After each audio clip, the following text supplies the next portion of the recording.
Good evening and welcome to Positively Positive. I'm your host, Susan Mintz.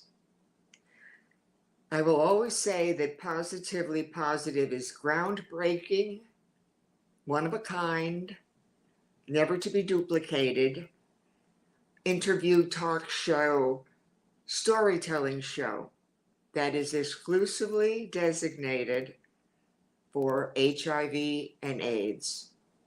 Whether it's someone who is diagnosed and is HIV positive, whether they be long-term or newly diagnosed, whether you be with an organization, a healthcare agency, an activist, a community, just to be involved. It's an amazing opportunity to share your stories, and we've had them from all over the country. All different walks of life, ways of life, reasons, except the one thing is they've had a story to tell about their experience as to why or when or how or where HIV/AIDS has come into their life. And I'm so happy to be able to have a show like this where we tell stories when the media, the national media and the media in general doesn't want to talk about HIV and AIDS. At Positively Positive, we do. That's all we want to do. We want to tell your story. And if you want to be a guest, we'll give you the information later how you can be. We do have an amazing guest on tonight. I'll be introducing him in just a couple of moments. But I want to tell you briefly why I'm involved. My name is Susan Mintz, and in 1994, my late husband, Dr. Jeffrey Mintz, passed away from AIDS-related pneumonia. We were married for 25 years. I loved this man deeply and still do. But when he passed, I knew that I had to carry on speaking about HIV, especially when it was getting a little bit less and less and less as the medications, thank God for the medications, became better and better. But I was married 25 years, and what really was wonderful is I was able to document his entire illness through my life of 25 years with him in the journals, 15 journals. I encourage you to write your story out, write. Even if it's one sentence at a time, write. And as I wrote years later, I compiled it into my book, Committed to Love. So Committed to Love is on my website, susanmintz.com. I wrote another book called And I Held Their Hands with a Hospice Heart, when hospice came in to help us 3 months before he passed. Both books are issue related, 24 chapters with 24 issues. We have the gamut of emotions and issues in each book, but my personal one is Committed to Love. And that hospice's book is called And I Held Their Hands with a Hospice Heart. Both are available on Amazon or Barnes & Noble. I personally prefer Amazon. Little issue there. I'm not that I have any stock in them, but I like them. Both are $22.95. And I would say do yourself a favor. And I didn't write the cookbook on how to get through it. And I'm certainly not the only one who's written books about it.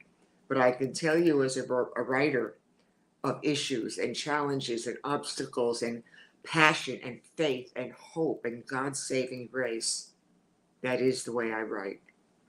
Tonight's guest, before I take the glasses off and say, come on in, tonight's guest has so many labels and titles to him that, as all of my guests have been, they're amazing. They are community activists with passion. They have a heart to serve and a love to share their story. So, when the glasses come off, I'm going to say, John Ramos, come on into the studio.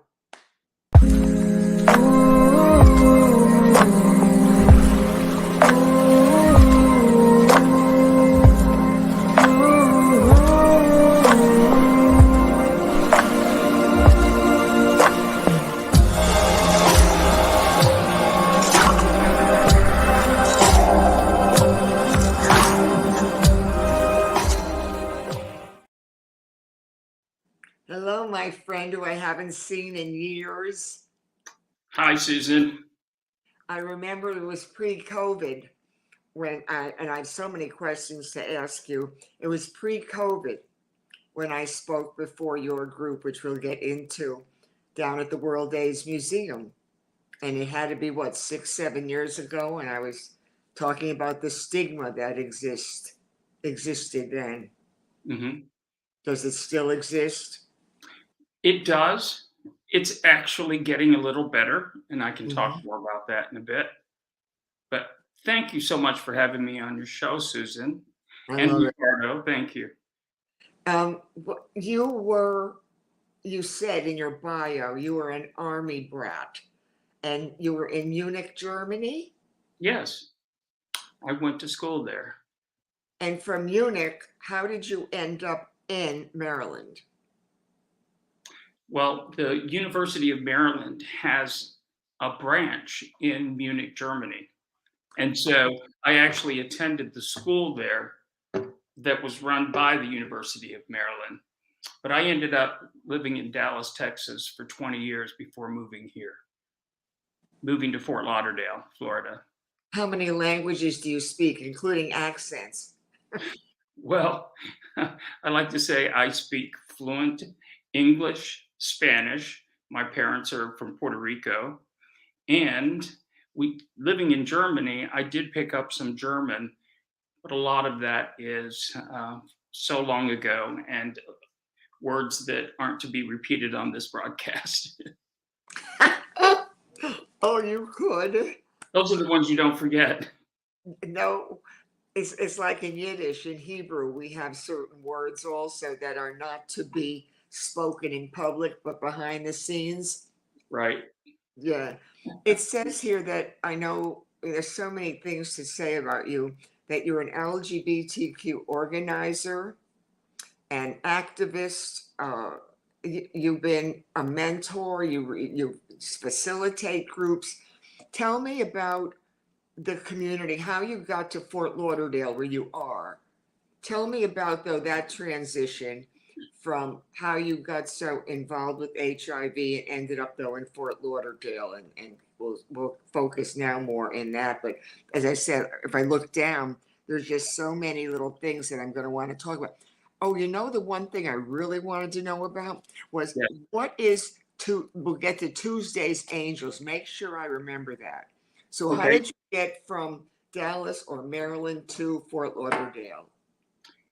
Well, for many years after college, I lived in Dallas, Texas. I was diagnosed with HIV in 1985. Mm. That's 39 years ago. And I'm one of those who had no symptoms whatsoever for a solid 10 years. And I was working at a high level management position when I became very ill all of a sudden with pneumonia, was in the hospital in a coma. And I realized that my life could end so quickly. This was before the protease inhibitors were available. Mm. So I prioritized if I'm going to still be on this earth, and I was fortunate enough to survive, I'm here to help other people. Mm. And so my partner and I moved to Fort Lauderdale. I took disability, which was very generous, and it allowed me the time to become an activist. And that's the common thread. I said that there's a common thread in this show that is HIV and AIDS. It has to be somehow related. Your story has to be.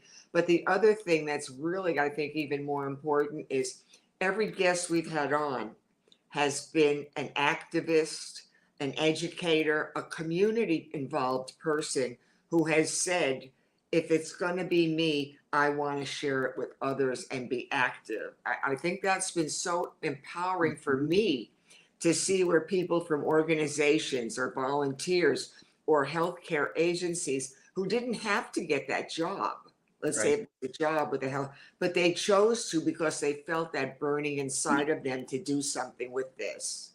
And 85 was really new on with this. I mean, it was only in 81 that it was first even thought of. So you were very early died. Very early and very fortunate. So once I moved to Fort Lauderdale, I joined a support group for men with HIV. That was 22 years ago. And it was from that support group that I became more involved in the HIV community, in reaching out and helping people and getting them to attend the group meetings, which became very therapeutic for people who were newly diagnosed or people who were afraid, who were stigmatized. Mm-hmm. And it was having this core group every week that helped so many people. And then eventually, I became involved with starting the World AIDS Museum Mm-hmm. through my involvement with Positive Attitudes. Yeah, I want to get into all that also, positive attitudes. I think that, and I remember seeing it all the time come across. And then I finally went to the a meeting and I spoke, and then I went several other times. Just tell me briefly, tell me, no, don't briefly, we got all night right now. Tell me, what is Tuesday's Angels? Tuesdays Angels was an organization I worked for 5 years when I first moved to Fort Lauderdale, which started as a group of men who wanted to help those living with HIV and had low income and didn't have the means to pay their bills, their light bills, their mortgage, their car repair, their electricity bills. And through different organizations like Broward House, they have um, outreach workers that would then give us applications on who we should help. And I was the person who at the time would receive all the applications and we would review their Wow. qualifications and basically help people. Um, what ended up happening after a number of years is that the focus of Tuesday's Angels became more and more on helping women because gay men were doing fine.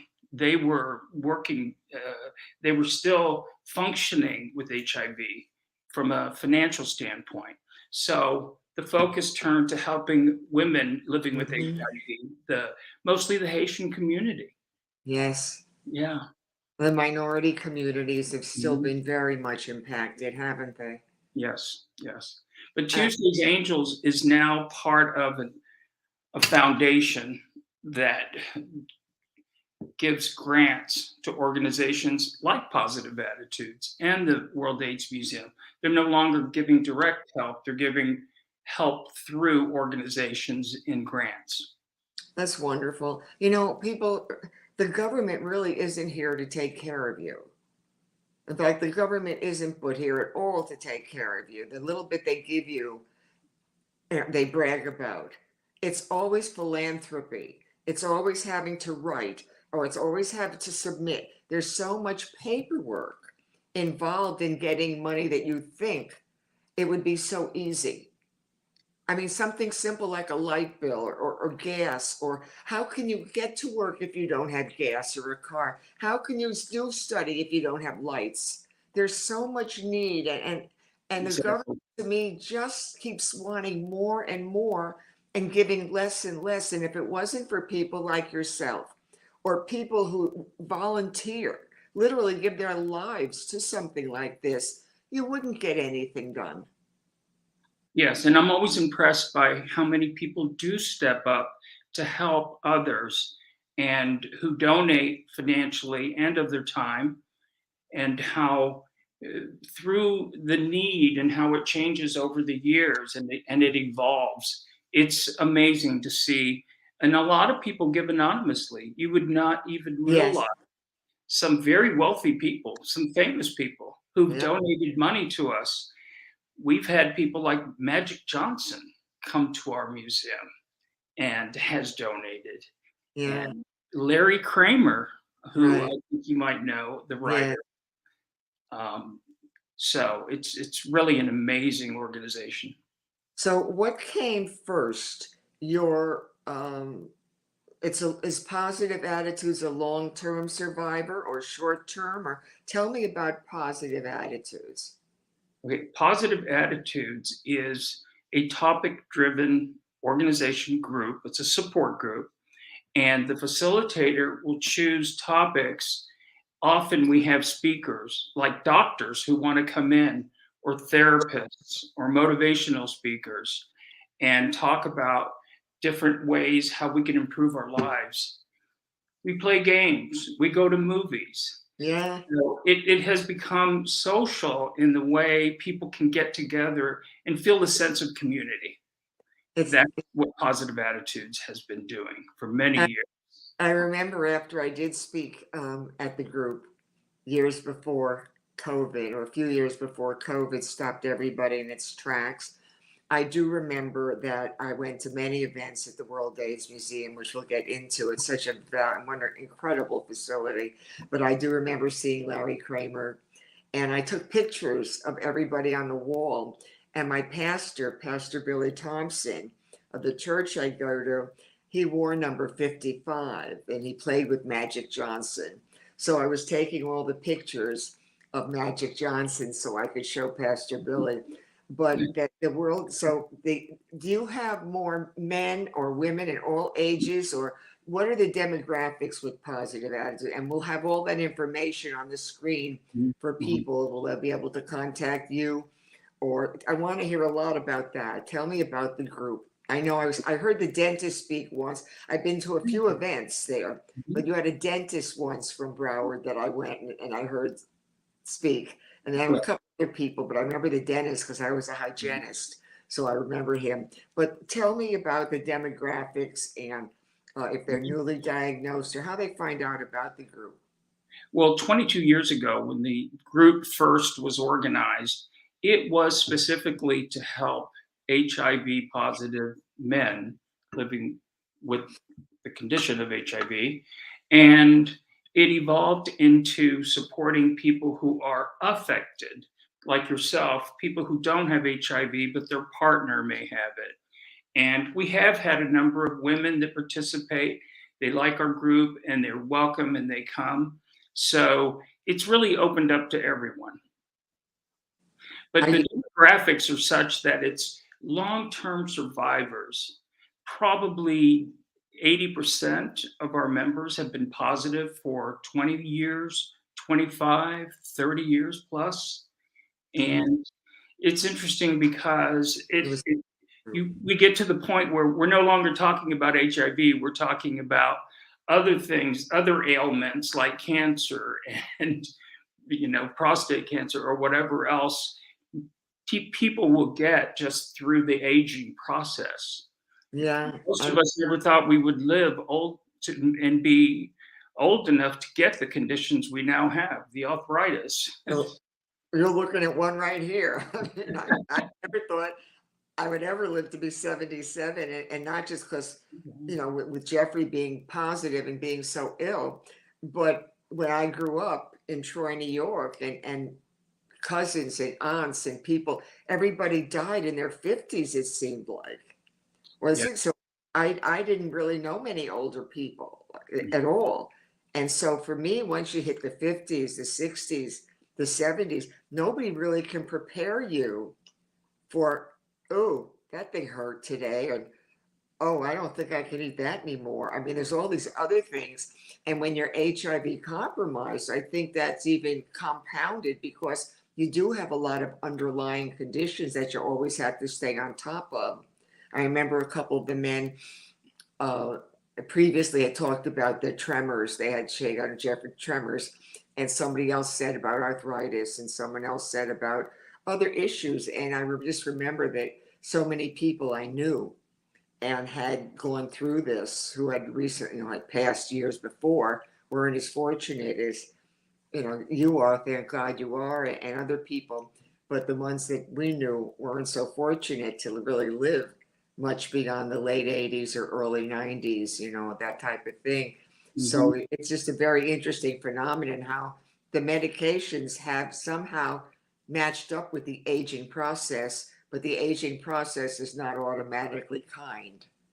No, not always. No. But as you say, it's very fortunate that today's medications have fewer side effects, if any. And a lot of younger people, especially, they don't live thinking HIV is such a big deal because to them it's something they take one pill a day. They didn't go through all the trauma, the deaths, all of the situations we went through. And Mhm. so we're very fortunate to have those medications. In fact, just yesterday, I saw a story that they are now going to come out with an injection for HIV treatment that is once every 6 months. Mhm. Now, if they can do that, why can't they have a vaccine, right? Yeah, okay. Why not? After all these years, isn't Yes. there a vaccine? Yeah, It's not worth it to keep you healthy, honey. There's no money in keeping you well. This is a billion-dollar industry, even if you take one pill a day. that's true. That's the kind of calling Pharmaceutical like it. companies, they know how to milk it. And the only people who look happy on TV are those taking those magic pills. And they're just happy and they're going about everything smiling and then try to apply for insurance on it. Try Mhm, to be laid off and not have insurance. See, I see the good and the bad because I've been around long enough like you have. But I'm always wondering why are the commercials with every illness, they're so happy that they're taking this and they can be well. I don't know many people who are smiling taking and not just HIV meds, but whether it's diabetes or whether it's high mhm, blood pressure. I wouldn't leave my doctor's office smiling and jumping for joy and singing in the rain if I mhm. knew I had this condition. The advertising is amazing, isn't it? It is, and it can be false and misleading. Um, I did want to mention to you, though, along with that, we were talking about stigma, and Hmm. Positive Attitudes Group really has a mission of helping with stigma. And the World AIDS Museum, which started from Positive Attitudes, the members, Steve Stagan, who was our founder, he put together these displays. They were photographs that we put on cardboard boxes. And we started going around to places like churches and schools and talking about HIV. And we had pictures of famous people like Rock Hudson, people like Liz Taylor, who was such a support, Yeah. and Princess Diana. Hmm. So there became an interest in the history of HIV. And so Steve, along with myself and several other people, put together this exhibit and turned it into a permanent exhibit, which became the World AIDS Museum. And And it's now mar- celebrating 10 years. oh, it's marvelous too. For those of you, give us the address, but for those of you who have never been there, it is such an incredible experience to see in pictures, in stories. It's a day. I mean, it's just phenomenal. When I first went there, I mean, I just was chilled when I saw the covers. You know, you saw when it was little children in Africa at first, and then you'd Yeah. see Elizabeth Taylor, and then you'd see all these different dichotomies Mhm. and diversities of people, and then the stories you can just sit there and read the stories. And I haven't been there now in several years, and I'm sure it's even evolved where there's so much more. Tell me, and so you were one of the co-founders. So the Yeah. Paz Attitudes ended up growing and becoming Mhm. World AIDS Museum. Exactly. So, as a result of setting up those exhibits about AIDS, we started getting donations from a lot of different sources and foundations and individuals who wanted us to have a permanent home. And it was the first and only museum in the Mhm. entire world dedicated to HIV/AIDS, and it still is today. It's There still. are, yeah, there are exhibits around the world, but it's an interesting situation because over 50 million people have died of Mhm. AIDS in the world. Mhm. And, we have people who have no idea what's happened now today. And as a result of the museum, the support group, I have some really good news I want to share with you, okay? And it does involve stigma. One thing that the pharmaceutical companies have done right is this PrEP Mhm. pill that helps people who are HIV negative to stay that way, Right. take the medication. So what has happened, Susan, is we went from being like diseased individuals that people were afraid of and they didn't want to touch and they didn't want to date or go out, to just another person who has a condition, and the fear has been so tempered and so lowered that it makes it easier Mhm. to have HIV today. And Yeah, that's good news. I think that's progress, and we should celebrate that it is. while knowing there's still a long way to go. It is. Um, the one thing though, what about people who are, let's say, under 21, who've never experienced HIV in any form? They have never lost anybody. They have no family members. And also seniors over 50.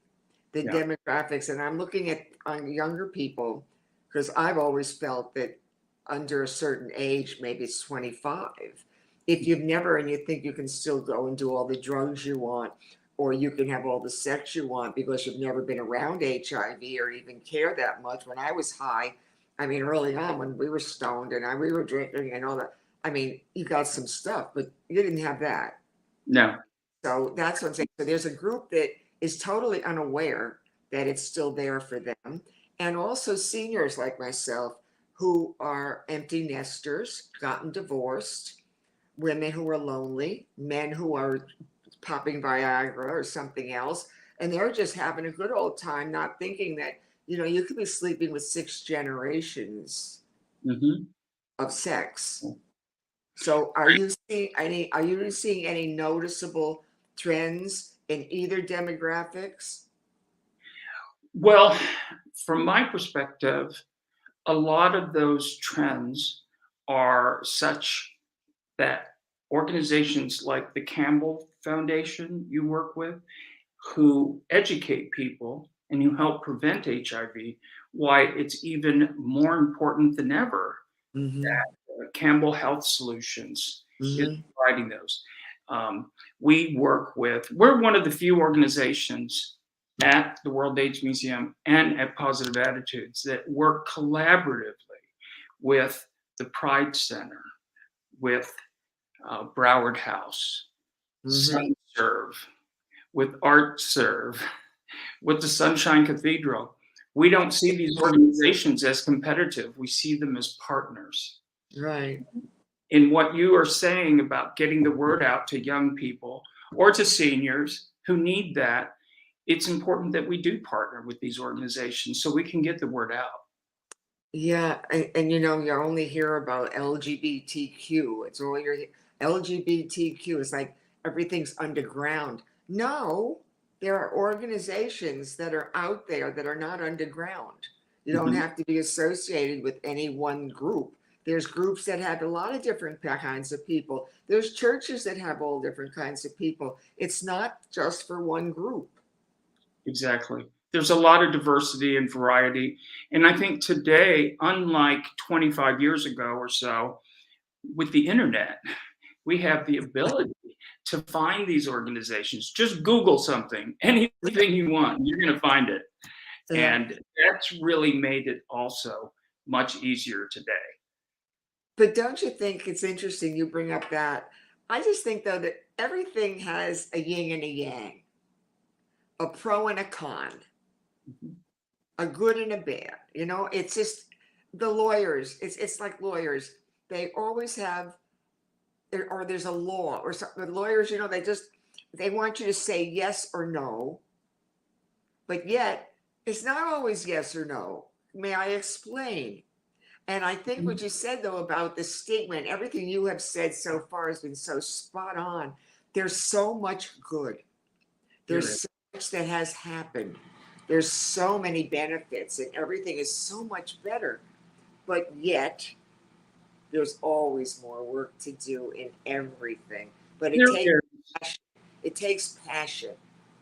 And Susan, it's what you were saying and what I'm talking about in terms of having these organizations and the ability to reach out through them. Sometimes with social media, it's also caused alienation and Yeah. loneliness because people, instead of going out and talking and socializing, they're online. They're talking to their friends online rather than in person. And so that sense of Yep. community is somewhat lost. It is lost. And COVID didn't help, but COVID's no excuse. The internet was around long before COVID. Mhm. Exactly. COVID, I think, just gave it that booster shot. Yes. This is so prophetic that we're talking, because there's some things I've just said that, and I think that's what I love about having so many different guests with a variety. It's like a big garden of people. It's just put all your vegetables together and make a big salad, because everybody brings to me a different perspective. I was telling that to somebody today who I was speaking with, a friend of mine, and I said, there's so many people that I've learned so much from. It's not my story. It's not my love. It's not me. In the beginning with Jeffrey, when I was writing my book and putting it all together, if this Netflix series, quote, had happened earlier on, which I want a Netflix series, 9 episodes. I'm just putting that out there for anybody watching. 9 episodes in Netflix. It's bigger than a movie. Okay, it's bigger than a movie. You could have bought me for a movie a bunch of years ago, but now I'm bigger than that. But it really is amazing what I've learned. It's so not about me. You want to know about me? Buy my book. Have me speak before your group. But this is about so many other people. Mhm. My eyes have been open to it, and it's been good for me to have this show, because I really have learned so much about why people are who they are, where they go, and how did this happen. And I was always a talker about myself, and through this show, I've learned how to ask questions. I'm so grateful for people like you who have that story. I mean, you come from Munich, then you went to Maryland, then you were in Dallas, and then you ended up in Fort Lauderdale, and then Steve Sagan, and you start Positive Attitudes, and then the World AIDS Museum. I mean, your journey, and you're still a child. Now, Well, this filter makes that much better. But I wanted to let you know, Susan, that I'm reading right now Barbara Streisand's 900-page book. And I thought of you in terms of wanting to make a movie, because she championed making Larry Kramer's book, The Normal Heart, right, into a movie. right, And one thing that really surprised me, Susan, was she states, my son, Jason, is gay. My son is HIV positive. And she makes no qualms about that. yeah. Now, if we could just get her hooked up with you to make a movie. I would forget the Netflix, Barbara. I'll take a movie with your name on it. You can write it, produce it, direct it, but just let me be the star in some way. Put somebody really good in the starring roles of Jeffrey and Susan. I also say that it could be HIV could be bringing us together for real, because I have never looked at it as a divider. I've looked at our country divided in so many compartments, and I see HIV as universal. Every country, every demographic, Yes. every denomination, every political affiliation. HIV, if told through the right lens and publicized the right way and promoted the right way, Barbara, if it's done the right way, and I can still talk and wave and say hello and wear gaudy jewelry, I know that HIV could bring not just this country together, but the world. Like the song said, we are the world. Yes, You know, exactly. HIV could bring the world together because it doesn't care about any one thing. It's so ready to be a divider, a Yeah. reuniter, not a A divider. uniter, exactly. I want to share with you a thought. We have for many years put forth that because of HIV and because of AIDS, it was before we had literally 600,000 Americans die of AIDS. 600,000 people whose voices were not silent, who had partners and wives and Mm, husbands and friends and mothers. And what it took were those people did not die in vain. They died so that, as you say, those of us left behind can work together and help to solve this. And it is a worldwide phenomenon. Yeah, it really is. I just think it's all of us who've been on the forefront. It's like we have the Marines come in now because some of the colonels are getting a little bit tired. And the brigadier generals, we're just getting a little weary. Could we have the Marines come plowing through right now? And I just think the timing is so right for a love story. Mhm. And the other thing, I don't know if in your group you encourage it, but wherever I speak, and I've done it on Facebook and personally, I talk about the benefits of writing and how therapeutic it is. Do you talk about that with people in your group? Absolutely. We talk about journaling, we share Yes. journaling. We also have speakers that come in who talk about how through writing you Hmm. can have a sense of affirmation and a sense Hmm. of purpose and know that it's shared not with other people necessarily, but with yourself. And you can see the Yes. progress you've made. That's so insightful because when I documented Jeffrey's illness, I documented it in the third party. I always knew I was a good writer. I was always doodling and writing little plays and vignettes. But when he took ill and he was in the hospital that first day, all I could think about was that little piece of paper and a pencil near me. And I just started writing and documenting and teaching it. And that's what I'd love to speak before your group about how, from one little piece of paper in a hospital room, I was able to put 15 journals together, handwritten journals together, 15 spiral bound, handwritten journals. The doctors were calling me about the spikes, the meds. All his doctors were using the information I had as their resource to guide them through because they had other people. But I really think that that is something I'd love to talk about. But 15 journals, 10 years or so later, putting it together in a book, 10 years later, putting it really where it's out there now. So you do not know where your one sentence, I Mhm. am HIV positive and I am proud about it. Write that one thing down tonight about the show. I just saw John Ramos on Positively Positive. Whoa, that was a great story. There's your first sentence. Exactly. And it's a start. And I myself do journaling, and it's one sentence at a time. Like you Hmm. said, you don't have to sit down and necessarily put the whole thing together in terms of a book. But what year was it that your husband died, Susan? August 17th, 1994. He was Oh, before the protease inhibitors. Yes, he Yeah. was gravely ill. Jeffrey was not the type who could have lived with being HIV positive anyway. He was larger than life. He got one HIV test, I think, in '86 because I demanded he get some life insurance because all the partners were dying and people were ill. And I knew that I'd gotten other STDs from him, but I wasn't going to get this one. So it was an abstinent sexual relationship, and not the intimacy was even greater, but Mhm. it was an abstinent sexual relationship. But if it wasn't for those other STDs, I would not be here probably. But I do know that his partners were ill and passing. So he was ill. And then by 1987, I wanted him to get more life insurance. And I think that was called the Western blot or something at that point. It was another test that was Yeah. more definitive. And he wouldn't do it because I think he knew then he would have come back really positive. He couldn't have lived like that.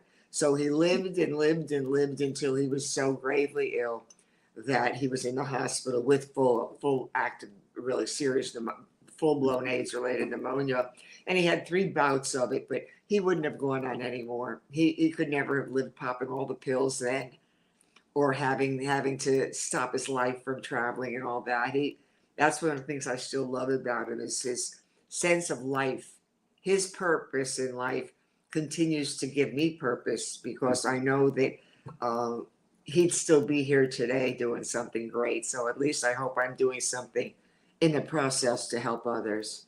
Well, Susan, your story is very important, and I'll tell you why. Because Yeah. having met literally hundreds and hundreds of people personally that either died or suffered from AIDS, especially before 1995, they didn't have the partners or the supportive wife or the supportive person or parents to help them. Oftentimes, they were completely shut out, Mhm. and it's great to hear a story about someone who had the strength to actually persevere. Well, I as I wanna said, thank you for that.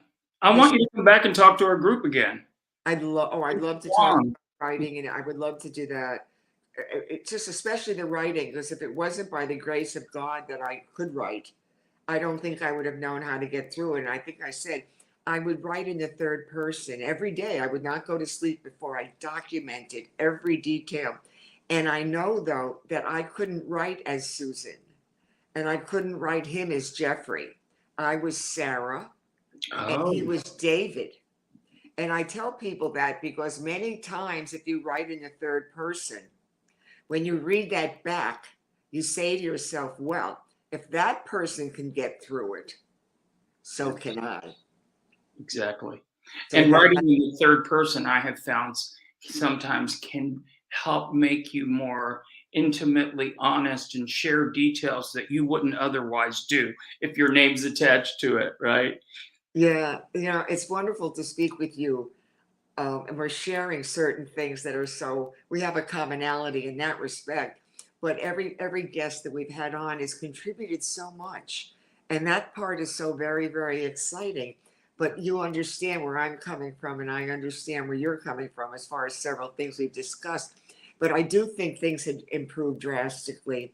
But again, I still think, though, that um, I think when it comes to housing, transportation, being having access to the Yeah, Ryan White Foundation. Do right. you have people around you who can help you access Mhm. this? Because if you don't even have an internet, or you live in some little teeny hick town, sorry, I didn't mean to say hick in a bad way. Don't anybody get screwed up on me right now. And, if you live in Yeah, little teeny little bit of Iowa, and there's nobody around to even help, or your parents have kicked you out, or you've been on the streets. We had one lady who was a wonderful guest. She was on the streets mhm, for a while. mhm. How do you get help? Yeah, exactly. And you mentioned Ryan White, and that's still a tremendous resource for people if they know about it and Yeah, they go and apply. And yeah, it's getting the word out and education, which is what you're doing right now. I thank you. I hope you can get to Barbara Streisand. She's getting up there. She's about 77 too, isn't she? She's 81. Oh my heavens, I have a few years yet. Keep going, Barbara. I know. She's brilliant. How many in your group? And you have a phone, it was pause attitudes. We showed that on the screen. Do you Yes, also have specific, and the World AIDS Museum right. dot org? But tell me Mhm. then, do you have a phone number also we can list how to contact? Well, the museum has a phone number, absolutely. What is that? I can check that right here, right now. Yeah. We want to make it as convenient for people as possible so they have no excuse. Well, we didn't get the information. And we will also let you know when the show's going to air, because it won't, we have a lot of shows we've aired, and it's marvelous.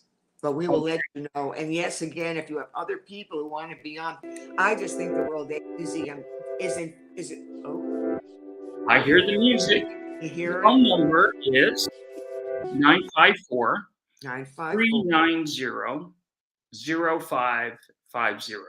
Richard will put that up on the screen when we get it. Just say it again, please. It is 954 Uh-huh. 390 0550. That's wonderful, Worlda. And is there any specific person, or just leave a message? Whoever answers can help and direct someone to either myself or to whatever resource they need at the museum. That's wonderful. So Yeah. we're all working together to help in this crisis, which should not be a crisis at all. And we're working to help HIV and AIDS we want you to get tested, number one. Know your status. I'm sure you encourage that to everybody right off the bat. Get tested and know your status so you can make the right choices. Yes, we've partnered with AHF, the AIDS Healthcare Foundation, and Hmm. they have testing centers throughout Broward County. They have one downtown, they have one in Wilton Manors, and Yes, free testing. yes, So there's no reason to not know your status because that's power and that's health. definitely. And Wilton Manors is also a wonderfully marvelous place to visit. Great restaurants, Mhm. wonderful dogs walking all over the place with their masters or mistresses. It's a wonder. So I want to say, John Ramos, thank you so much for this enlightening time we've had in sharing. And I really hope you have other people that want to come on and that I'd love to speak again before your group or hang out with all of you. Yeah, O- Other places too. definitely. That'll happen. And Yeah. let's be in touch for sure. Thank you for having me on your show. It's really an honor, and I appreciate sharing this with you and your Uh, audience. and you say hi to Steve for me. I shall. I remember him too. So Yeah. together in the fight to end HIV, AIDS. Yes. Thank you. Oh, thank you. I never know when we're official.